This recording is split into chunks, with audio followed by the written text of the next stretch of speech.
That's so brilliant! This video is sponsored by Case Filters. Whenever we go through some photos, on Instagram maybe or Vero, there are some images we like, there are some we don't like all too much, and sometimes we stumble over a photo where we just think, wow, what an amazing photograph. Now the question is, what is the difference between all the other photos and this one photograph? Why is this one so interesting? And how can you get your photos more interesting as well? And I would say, let's find out with this video.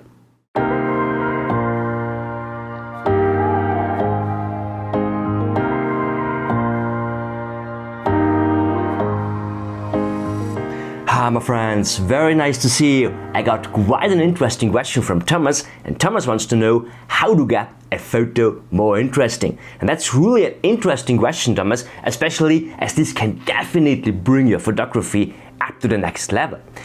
And the first question we should ask ourselves here is there a difference in the subject we choose? Does the subject itself matter?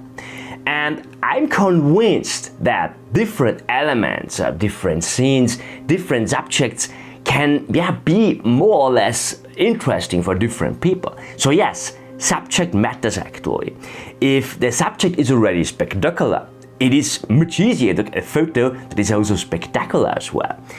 In this gorge here, for instance, there fell a rock down and got stuck straight between the mountains. And something like that doesn't happen all the time, of course. It is special. A photograph like that doesn't need all too much, to be honest. I just decided to integrate the water in the gorge as well as the woodland in the upper part to balance the story. But this image gets interesting just because of that one rock here. Also, the farmhouses in Tuscany are quite interesting by themselves. I would even say the landscapers in Tuscany are artists, in my opinion. That's crazy, really. The interaction between farmhouses, cypresses, olive groves, and so on, it's absolutely spectacular as a subject. So yes, subject matters.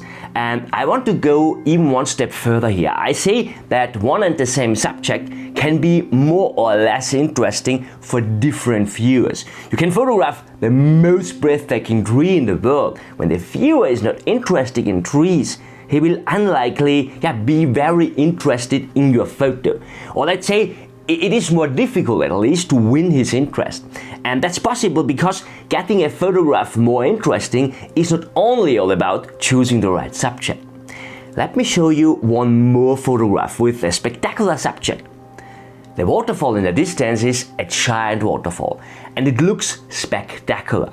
I don't think that this image would also work with a tiny, unspectacular waterfall instead, but the waterfall is not the only reason why this image works and why it is interesting.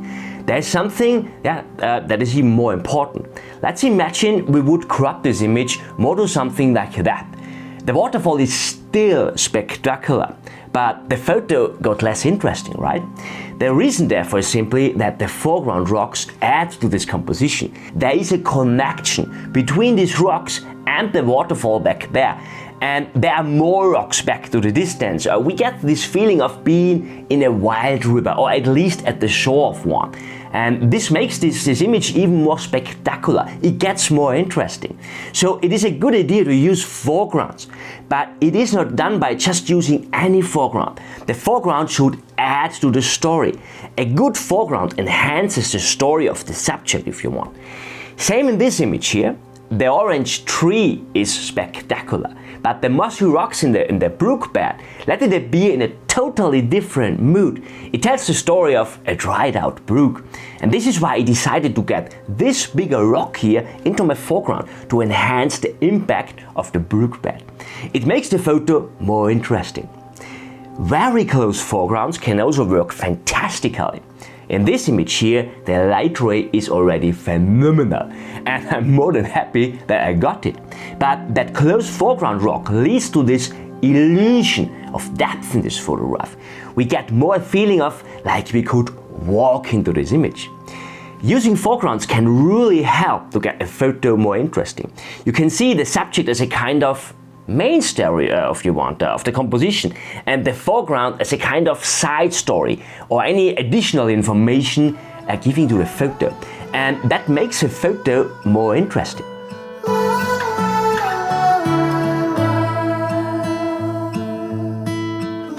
subject and foreground can make a big difference for getting an image more interesting. But let's come back to the image from Tuscany. The farmhouses are amazingly spectacular already by themselves. There's just one problem. Many of these photo spots are well known and got photographed and painted already millions of times. A photo gets boring when you have seen the subject already millions of times, right? So what we can do is we can bring our scenes to a more unique appearance. Weather and light are our friends here. In this image here, I got mist in the distance and this warm sidelight from the left, which brought everything to glow in this orange mood. This light spot here on the olive grove is a quite important character in its composition. It adds a sense of depth to this image and it emphasizes the foreground. So it is especially the atmospheric conditions and the light that makes this image more interesting. This is also a good example. I saw that these cloud lines here turn to a similar pattern like on the south face of Tresime itself. And that's quite spectacular, isn't it? Because these horizontals on Tresime are already totally unique. Getting them repeated to the sky is even absolutely phenomenal and makes the entire photo more interesting. Let's stick to Tresime, this time from the other side. The mountain itself is already spectacular by itself, but the light in this one turns it in something totally unique and makes the photo more interesting. This image is all about the weather actually. These lower structured clouds support the drama in this image, which gets balanced by this warmth of the orange light shining through the gap in the distance. It's the conditions that make this photo more interesting. And by the way, it was not a random to get the conditions like that. I predicted to get the weather exactly like that. That's possible. And if you shouldn't know how, watch the video up here after this one. So far we just talked about the obvious things, but there's much more to get a photo more interesting. But before I will give you the pro tips, my friends, if you like this video, please give me a thumb up. You know, it helps me, it helps the algorithm, and it helps also other photographers out there to find this video better on YouTube. Thank you therefore.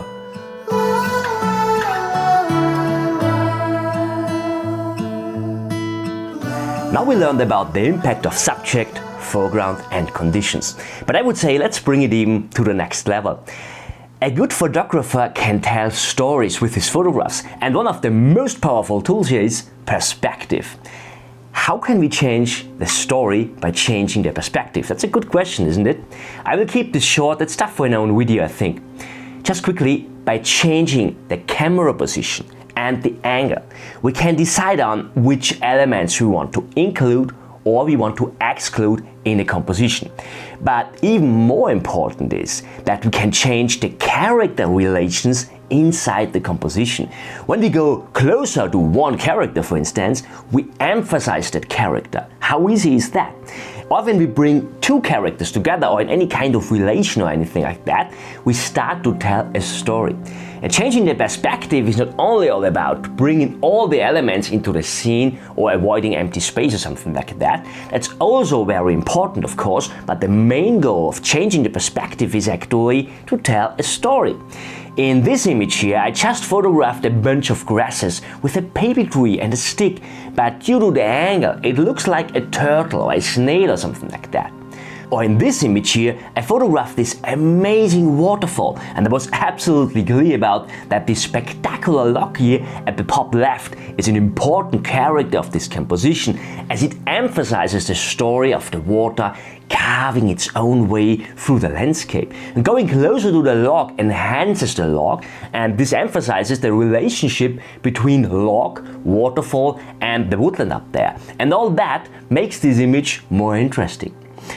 What I absolutely love in fine art photography is more surrealistic scenes. This works especially in woodland quite well when trees look like any creatures, for instance. For me, that tree here looked more like the tentacles of this rock or something like that. And this is why it was important for me also to show enough from the rock and not only to show a portrait of the tree itself. Perspective is everything here. It can wake creatures to life actually. It makes the image more interesting. Let's stick to woodland. In this image here, this tree here looks a bit like a creature hugging the field of wild garlic. Now this here looks like a hand, here an eye, shoulder, body. It is interesting when I look at this image, I'm really asking myself why he is lying here. And this is what makes this image more interesting. In this image here, the light was amazing at the mountain, but it is the perspective that makes this image.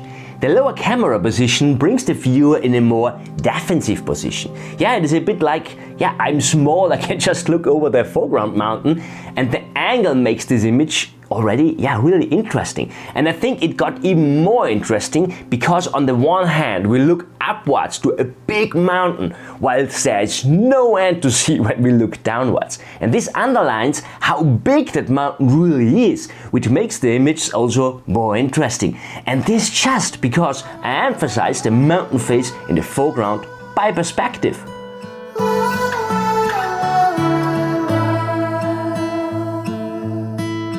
When we break it down, emphasizing elements in the composition can change the story and make the entire image more interesting. There are several ways of how to emphasize elements in a composition. Going closer to an element, for instance, using a natural frame around an important element or important area, getting an element illuminated. But one of the most powerful methods is often overlooked, and this is reducing the composition to its really necessary and important elements and excluding everything that doesn't add. In fact, this puts more weight on the really important elements, and finally the image gets more interesting. In woodland photography, it is a common beginner mistake always trying to include the entire tree in your frame. In this image here, I just took the trunk and a bit of foliage into my frame. The rest of the tree is up to the imagination of the viewer, and that makes the image more interesting than just showing the entire tree. Imagination is an absolutely powerful thing. This image here is also quite interesting. I was in front of a spectacular waterfall, but I decided just to get this one close-up composition as there was lots of dead wood in that water, which made the scene too busy for me. And by reducing the composition, I got a more interesting image. It anyway shows the essence of this waterfall, splashing water from a piece of dead wood in this waterfall. And how the rest of this waterfall looks is totally up to the imagination of the viewer. This is also a quite good example. That waterfall is really spectacular, but I included too much. The more interesting version is this here, where I excluded everything that doesn't add to that composition. This helped to get the really necessary elements more emphasized and to get a more interesting image. In my workshops, I often see photographers struggling with reducing elements. And a good tip here is ask yourself why you want to photograph the scene. What is it that attracts you actually? And then define the most important elements of your composition to tell the story you want the image to say. And in case you struggle already with the storytelling itself, watch this video here next where I go in detail. My friends, I hope you liked this video. If yes, share it with your friends. Don't forget to tune next week, there will come a fantastic video as well. And thank you so much for watching. See you next time. Bye.